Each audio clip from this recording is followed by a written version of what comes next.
tivemos um crime muito rumoroso aqui no Estado. Entendi, não, tá certo. Que gerou uma grande dúvida, inclusive dentro do Ministério Público, na própria polícia, na época, porque, a princípio, as pessoas teriam matado para subtrair uns cheques dados em garantia, né?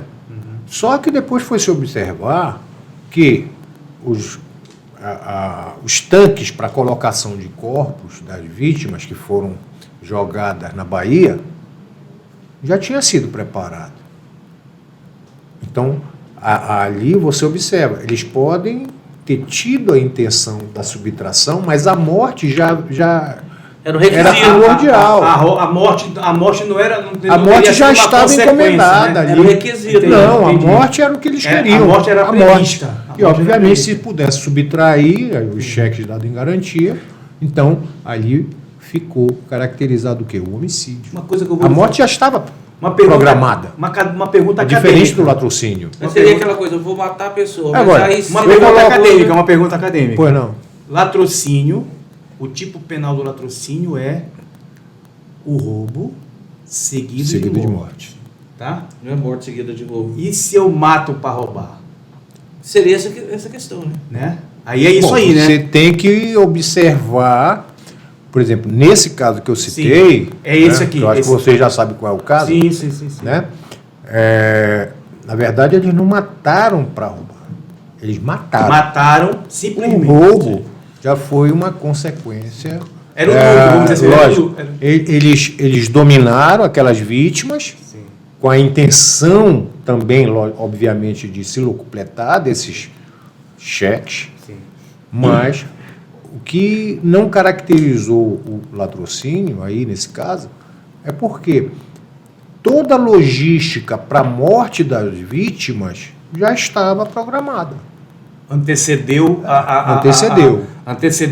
vamos dizer, a captura dos títulos, vamos dizer assim. Exatamente.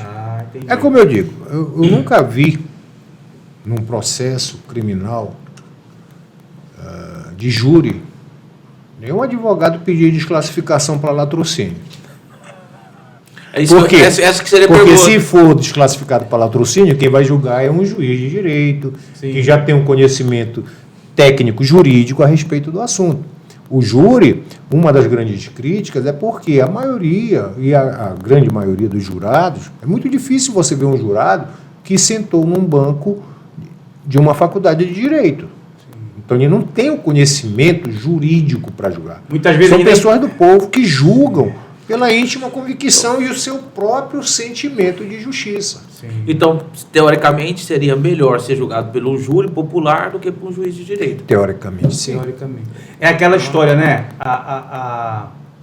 O julgamento, na essência da instituição Tribunal do Júri, o julgamento ele é mais por convicção do que por conhecimento técnico. Né? Até porque é mais pelo o júri, é mais pelo que o jurado acredita. ele tem alguns princípios e um deles é a amplitude de defesa. Sim. Ora, quando você fala em ampla defesa, você está falando de teses jurídicas. Sim. A partir do momento que o júri ele tem por princípio a amplitude de defesa, você ultrapassa argumentos jurídicos. Você pode se utilizar, por exemplo, de argumentos para tocar no emocional dos jurados, o que é muito usado. Sim. Entendeu? Aqueles... Então, é muito mais... O nome já diz, é amplitude, é muito mais... Desculpe a retórica, né? São aquelas posturas teatrais que a gente vê, né? Exatamente. Tanto mais do advogado de defesa do que da acusação, né? Mas que também tem, né? Tem artista dos dois lados, doutor? Eu acredito que sim, né?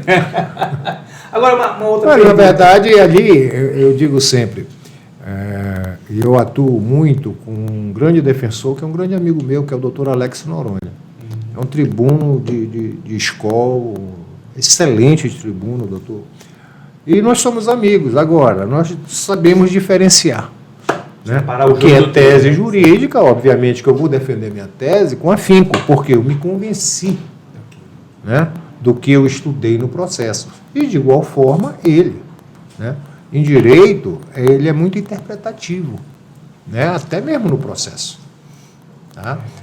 Agora, a gente discute ali, mas depois, né, a amizade continua. Não é porque você está defendendo. É que nem briga de parada de futebol. Defendendo né? uma. É que nem briga de parada de futebol. Exatamente. Até porque também o promotor, nesse caso específico, não tem que pedir a condenação. Ele pode pedir a absolvição. Pode. Se ele estiver convencido disso. É o que eu digo sempre. Porque dá aquela impressão que o promotor está ali simplesmente para acusar. O doutor Não, Samir ele até, vai analisar a situação. No processo. o doutor Samir até me relatou umas 2 situações que ele viveu na vida profissional dele, no ministerial, né, do parquê, exatamente nesse sentido aí.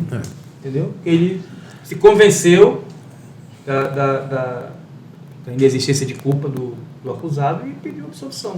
O juiz é que estranhou, né, doutor? Agora Isso, na verdade, foi o arquivamento que eu pedi no interior ainda, quando eu trabalhava.